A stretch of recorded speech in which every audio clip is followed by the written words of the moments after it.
Action! Hello, and welcome to this episode of the Grudge Report, where we are going to talk about the Expanse, Season 5, Episode 7. Am I right, Franck? Fact check me already this early. Okay, so Season 5, Episode 7, and we're excited to get into it. I'm Margaret, as always, big fan of the Expanse. I am also on the administrative staff at the SETI Institute. And also, as always, I am joined by the lovely Franck Marchis, who is a senior astronomer at the SETI Institute and also chief science officer at Unistellar.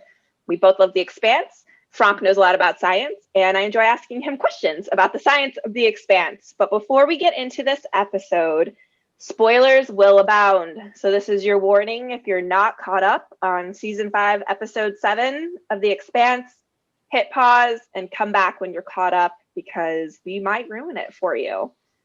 So we'll see you soon if you fall into that camp. But if you don't, welcome again. This episode was heavy on the emotional arcs. A lot of the screen time was devoted to Naomi, Marco, and Philip. I personally really enjoyed it, but that meant that there wasn't too much science in this episode to talk about, at least space science. There's probably plenty of psychology to talk about, but we'll leave that to other experts. So this episode might be a little bit shorter, but there were some really interesting things that came up. And one thing, Franck, was we have a bunch of plot threads that are coming together. So we have, of course, Naomi and Marco and that faction of Belters. And then we have Holden on the Rocinante going after another ship. And then we have Alex and Bobby, who were chasing down their Martians, trading their technology. And all three of these groups are finally converging in space. And so there are quite a few ships and mysteries. And there was some talk about how you identify different ships in space. Did you catch that? And do you understand sort of how they're telling who's who out there? Yes, that's kind of a theme that has been recurrent for the past 3 episodes, because when Bobby found out about the encounter between the military ships and Marco, she decides to send a signature of the ship to Asarela on Earth. So I was kind of looking around what exactly this could mean, and I think, and I did not think that by myself. In fact, some people have been thinking about this already. They're probably using a technology similar to what we call transponder. Mm-hmm. Which is basically a radio beacon, which is attached to the spaceship, and which can be used to track and identify the spaceship. So there is various type of transponder. Of course, there is those that listen to the incoming radio signal and wait to be activated.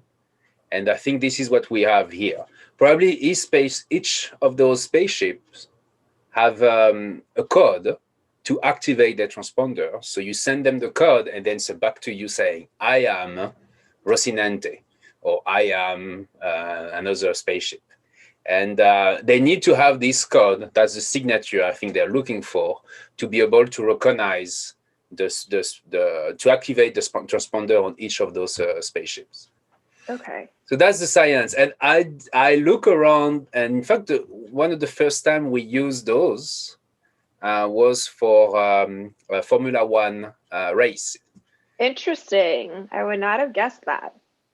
Yeah, because apparently sometimes at the finish line, the distance or the time difference is so small that it can be up to a few milliseconds. Yeah. So they needed to have those transponders to be able to know which of the cars cross the finish line first. Do we use that technology in airplanes or boats or any other? I don't know much, but I'm assuming it's used as well on probably. It would be, yes, it would be a logical things to use as well to be able to identify. And you know what? That description made me remember a scene, I believe it's in the first season of The Expanse, where, because the Rocinante wasn't always the Rocinante, it was a ship that had a different name that's completely escaping me. And there's a scene where Naomi is kind of messing around with some of the inner parts of the ship and trying to change the name because they were hiding right, hiding their identity because they were caught up in this mystery that they didn't know much about. And I remember there was some sort of failsafe in the ship that she was bypassing because you're not supposed to be able to change the name, the code, the identity of the ship. So I wonder if it's, that's interesting. That's probably what she was doing. She was probably messing around with the transponder to make sure that to change the name or to change the identity of the spaceship. Yeah. Yes. It's a technology which is practical in space because you can basically hide yourself very quickly because space is so big. The solar system is gigantic, so finding a spaceship into the solar system, it's a difficult task. So if you change your transponder signatures, you probably make yourself completely, not invisible, but almost completely invisible. Yeah. So there is another technology that they use to identify spaceship. It's really mentioned like half a sentence at the beginning of the show, and it got my attention because that's something we use. It's called Lidar. Oh yeah, I do remember them saying. So what exactly is Lidar? So Lidar is a technology which consists in using a multiple laser beam to illuminate a target and to measure then the reflection and the 3D shape of the body. So you can imagine like you have a car use that. Automatic cars are using Lidar a lot, for instance. That's the thing you see on the top of the car, which is sometimes rotating. Oh, so that's what it's using to tell like what's in front of it and where another car, etc. And if I do remember, I would try to find a video, but there is a video showing what the Lidar see.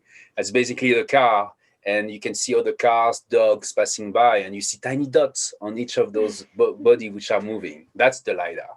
So you project basically a bunch of laser beam, and you hope that this laser beam will come back to you, and you will be able to see the spaceship of the dog in the case of an autonomous car.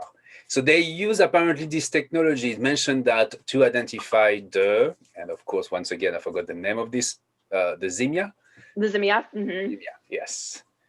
So would you run into trouble using that technology if you're moving really, really fast or faster than the speed of light, if that's possible? Yeah, well, we let's say we cannot travel faster than the speed of light for the moment. So, and of course, if you are moving extremely fast, then there is a lot of complication because you Lidar, the speed, there will be what we call a Doppler effect on your Lidar projection. I don't know if that's possible, but we don't have yet spaceship going faster than light. But we can assume if they're moving really fast, they probably have some sort of technology built into Lidar to account for the Doppler effect from their speed and the other ship's speed, probably. And I know we're going to get corrected by people viewing this. They're going to tell us. Please do. Maybe they've discussed it in the book. I don't know. But it's interesting to think about that. What interested me here is that they're using a technology of the 21st century to identify a spaceship in space. I'm not sure it's completely doable. It's probably not exactly the same one, but it's fun that he dropped the word Lidar in the middle of the conversation. Do we use Lidar in astronomy currently? We know not in astronomy. We use it in a lot of things. I have a list, in fact, in front of me, using in archaeology, geography, geology, geomorphology, seismology, forestry, atmospheric physics, laser guidance, laser altimetry, control and navigation for autonomous cars, autonomous drones. So it's kind of everywhere at the moment. Yeah. It would be helpful to shape things around you or things that you can't quite get to, probably is what some of these fields use. Interesting. Anything else on our space mapping and the technology that the ships use to identify each other? At the beginning of the show, we have a lot of kind of nice 3D picture of the spaceship you may have noticed. So I'm going to look at this in more details and take some of them and post them on this video. So yes, they will appear on the screen. They will appear like 3 of them. Yeah, and I mean, this isn't scientific, but it should be noted that Holden does seem, his ship, the Rocinante, they do seem to approach the Zimia, but the Zimia blows up. And that was the ship that we thought the proto-molecule was on. I don't know, but I doubt that it was on that ship. So now everybody's in pursuit of the Martian warships going to Marco and the Belters. So we're all headed that way. We don't know where the proto-molecule is. And then, of course, the last scene of this... Sorry, go ahead. Yeah, about this explosion. Something I was thinking, when there is an explosion like this of a material that we don't know much about, is it may annihilate completely the protomolecule, but it can also do the contrary. It can fragment it in small pieces, in small fragments, You can make it a spread bigger around the problem. solar system. Oof. I mean, we have those issues. We talk about that when we launch rockets and there is nuclear devices on board. It does happen that sometimes we launch a Mars rover or some military things with nuclear devices on the top of the rocket. If the rocket explodes, you could contaminate an entire area of Earth because of that. So in this case, it's the solar system. So I'm not sure it's a good news that the Zimia blew up with the protomolecule on board or not. We will see that. Yeah, and also I'm not 100% clear. They're in the asteroid belt somewhere, right? Because that's where Alex and Bobby were, and that seems to be and they're chasing the Belters. Yes. So yeah, if there was protomolecule, it's still in our solar system, so it would be sprinkled in the nearby area and not very it will take millions of years to go far away, probably, but since there is spaceships passing by, the spaceship can be contaminated by the protomolecule by passing by, and then they come to an asteroid and they bring the protomolecules to the asteroid, and then these passengers on board these asteroids go to Earth and then bring it to Earth. It could be like a sickness that spread around. We don't know. Yes, we don't know, and also it would probably throw a wrench in Marco's plan to grow food on all of the asteroids and the outer moons. I don't know. Protomolecule probably isn't a good fertilizer or good for the health of your farmers. So. And they also say something in the show at the beginning that I thought about. I was just thinking about that. They said that the Zimia use a very known and populated route to hide itself. So it means that in this solar system, they have some kind of freeways. I don't know where they are, but they are like basically kind of connections which are extremely used by spaceship. We don't know if there is any indication of why they will use that. But if the protomolecule and a spacecraft with protomolecule blew up there, you can imagine there will be other spaceship passing by later on. Yeah, definitely. Yeah, that is interesting because, again, I bring this up almost every episode, it feels like, but there was that throwaway comment about, we'll look like tourists going to Titan because we're following the path that people normally take. Yeah, it's interesting, like highways, you say, or trade routes in the ocean. Spaceway or no? Spaceway, yes, exactly. Yeah, so remains to be seen what happened with the protomolecule exactly. And then, of course, circling back to what the through plot line of this episode, where we spend the most time aboard Marco's ship with Philip and Naomi, and who's loyal to who, and Marco being a little nefarious and manipulative. We have Naomi making the decision to go into space without any sort of suit. She seems to have some sort of syringe of some type. I'm guessing that it's oxygenated blood, but she makes the jump for her ship through the vacuum of space. And I wanted to ask you immediately, is it possible for a human being to even survive any length of time in the vacuum of space? I mean, I know we've seen some characters, but it seems like when Monica was in that cargo hold where she had been put, there was an atmosphere inside, and then she triggered something to have it escape out. So she started with oxygen, but Naomi's just jumping into space where it's just a vacuum, right? So this seems to be a little different. That kept me busy for a while, in fact. So first of all, I discovered that I had in mind an urban legend. I thought that when you go to space, you blew up or some kind of random... You blew up?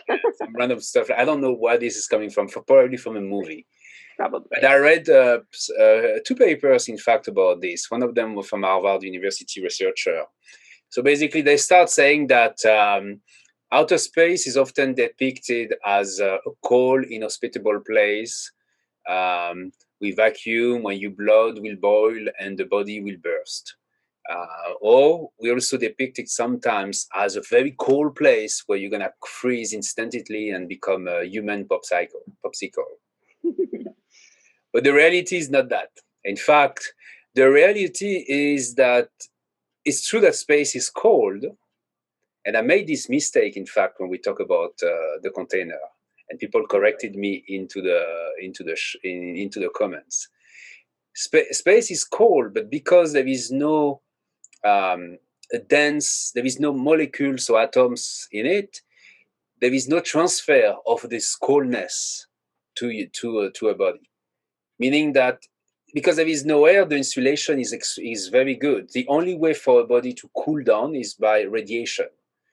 You cool down on Earth because the atmosphere is basically by conduction, because the atmosphere around you helps you to cool down. If you put your hands in a void, in vacuum, it will basically not change temperature. It will take a long time to change temperature. So that's one thing. First, no human popsicles. No human popsicle. You don't like blew up, etc. So, but there is a lot of way to die in space, and this article describes 3 main ways. So the first one is due to decompression in vacuum.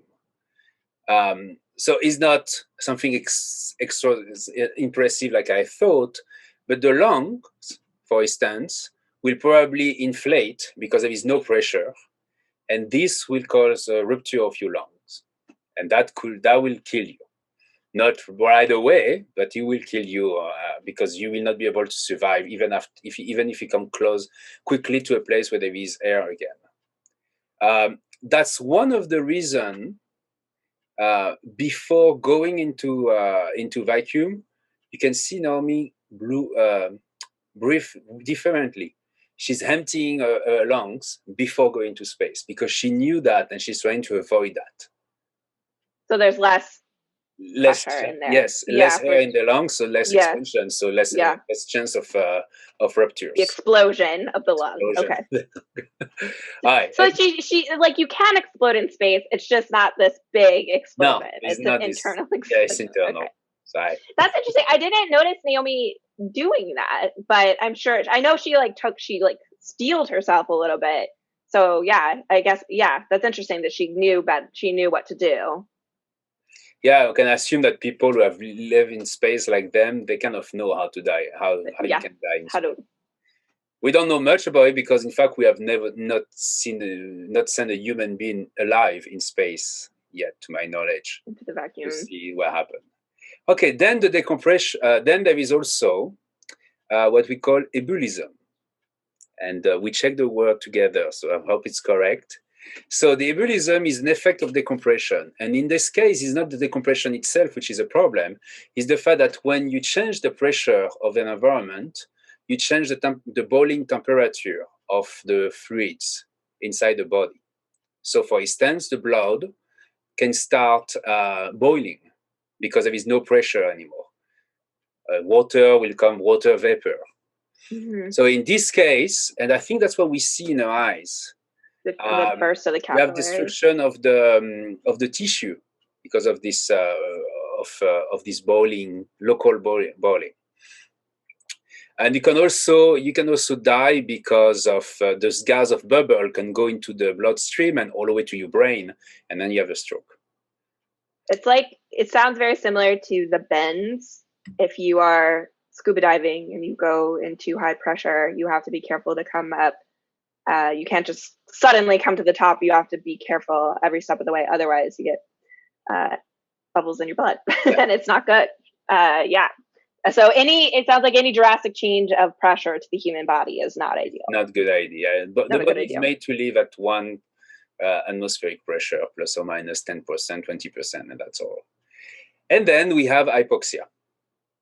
So hypoxia, it's the concept here is simply that lungs are made to bring oxygen to the blood. But if there is no air anymore, then what happened? The contrary can happen as well. The oxygen can be removed, diffused out from the blood into the lungs. So then there is less oxygen in your body. So you die of oxygen deprivation, which is called hypoxia. So they said at least this is a slow effect. It will appear after like 15 seconds, basically.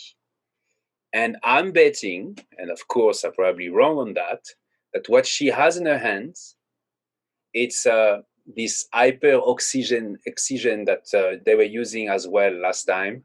And she's basically putting oxygen in the blood to make sure that she doesn't die of hypoxia while crossing. Yeah. While crossing. Oh yeah. And that's all I found. So I guess your answer is that she could survive if she did the right thing with her lungs, and if she did give herself a shot of hyperoxygenated blood. Because I'm guessing that leap, it looks like maybe 8 seconds, so she could survive it. Yeah, and the ebullism, I did not find a time scale of how long, how quickly it happened, and what will happen. It doesn't seem to be very clear about when this is going to be a problem for a body. So they kind of neglected this in the story, and they focus on the decompression and the hypoxia, which is quite remarkable when you think about it, that they consider 2 out of the 3 effects of space. Yes. Yeah, and she's probably not going to feel well, but she'll be alive, I would imagine. I mean, I'm sure she just didn't have time, but it just seems like, and maybe she didn't have access, but finding a suit, could have been a smart idea. But yeah. What do you think about her friend? Her friend, Sin, I believe is his name. Yeah. Do you think he's dead?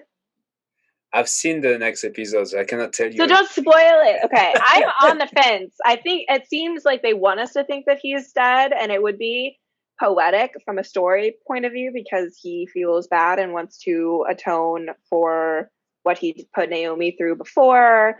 But I don't know. It's unclear to me.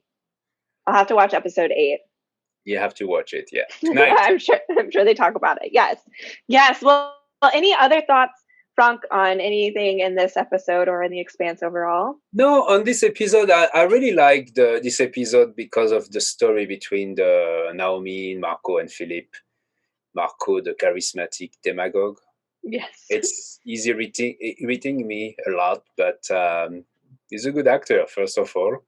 I don't know in what other movie he was an actor, but he's very good in this role, definitely. Yes. Yeah, it's a complex history between those 3, and there is a lot of background since a family story. So as usual, they are dramatic.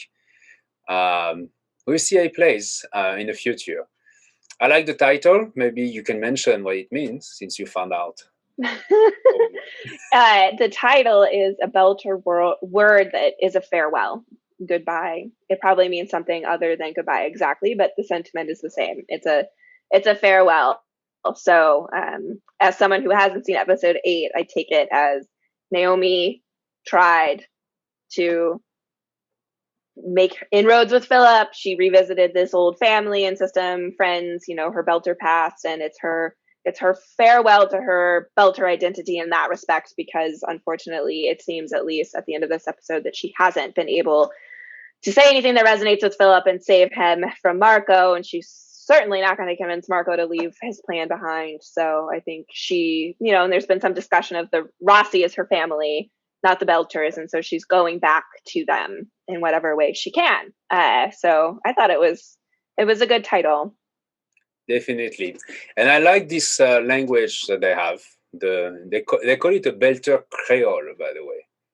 So the Creole. I don't know the official definition of Creole in English, but in French, Creole is a mix of different languages. So you probably don't know that, but I'm from an island called Réunion Island, my mother's side, and we do speak a Creole over there, which is a mix of French, Indian, and Malagasy language.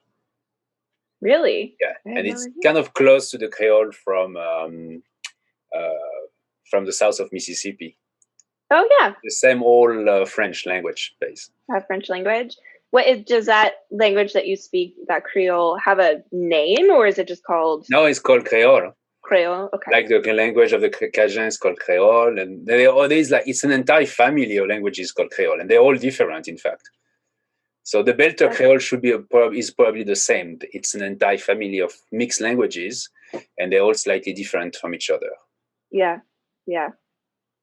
I didn't know that. That's very interesting. Yeah, I'm not an expert at all, and so I don't want to speak out of turn, but my understanding was that the Creole that's spoken in Louisiana is like a mixture of French and English and English slang and that. So somebody correct me in the comments because I don't have time to Google it, please. But I knew it was like a dialect, a subsect of a language, which is very interesting.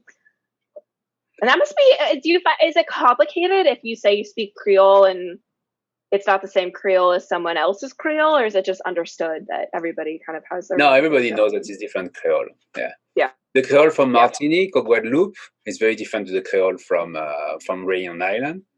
Mm-hmm. But it's based on on French language, so there is some similarities. Yeah. But differences, in fact. Yeah. Yeah. So you would figure out quickly that you're speaking different languages, but there might be some overlap. And most people who speak Creole speak another language. The Creole is basically the mixed language of a place, but then there is kind of the official language. The French is the official language of Réunion Island, Martinique, and Guadeloupe. So when people meet, they speak French. And so yeah, that's all for the science in my case for this show. Okay.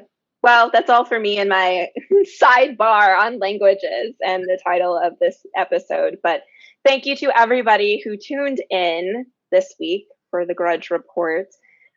We are a product of the SETI Institute, which is a nonprofit research institution concerned with the origins and nature of life in the universe. So we rely on the generous donations of people who are excited about our missions and people who want more information about what we do and science. So if you're so inclined, check out the links below so you can stay updated on the Grudge Report or on the SETI Institute itself, and even donate if you are so inclined. We thank you very much for taking whatever action speaks to you. And we will see you again soon. Bye. Bye.